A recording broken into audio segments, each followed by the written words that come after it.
Yeah, and it makes a huge difference to have somebody here in the U.S. who's taking care of the U.S. itself. We we do have experience with other company where you say, well, you know what, we want you, the medical, to do everything, and they don't want to get involved. I say, "Ah, that's not going to work." The rate of success will be very low. You as a foreign company, you need to be actively involved. You cannot let the distributor do everything and thinking that, okay, they bought some product, we're good. It's not going to work. It could So work in a very small, but on the long term, it's not going to work. no, and that's part of the. I have to laugh. I remember meeting a German medical device company that was so excited to have signed a distributor as a result of meeting them at Medica. And Medica, for those who are listening, it's the world's largest medical device show. It takes place in Düsseldorf, Germany every year, shortly before Thanksgiving.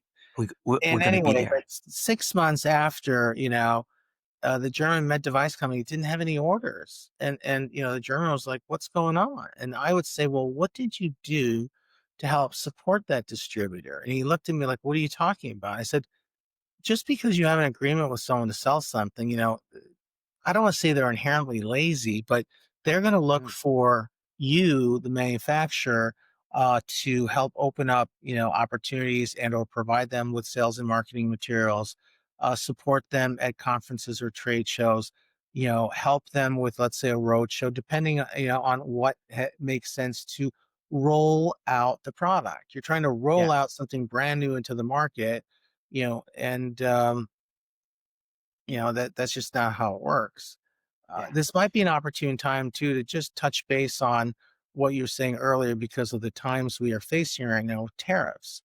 yeah, I was recently on a call with the CEO of the Swiss American Chamber of Commerce, and of course, Switzerland's facing 39% tariffs, while Europe is facing 20%. And of course, that's definitely very disconcerting to the Swiss.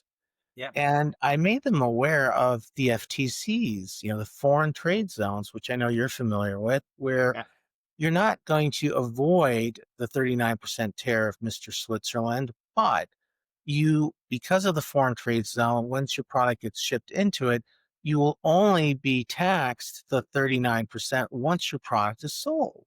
And there's yeah, something to be said for that. It gives you time to negotiate what it is that you're going to do, how much of it, are you going to swallow versus the distributor, wherever you're selling it to. And so I do want to point that out that people need to realize that there is an option to at least mitigate the pain a little bit yeah. by defaulting to an FTZ until the product gets sold. And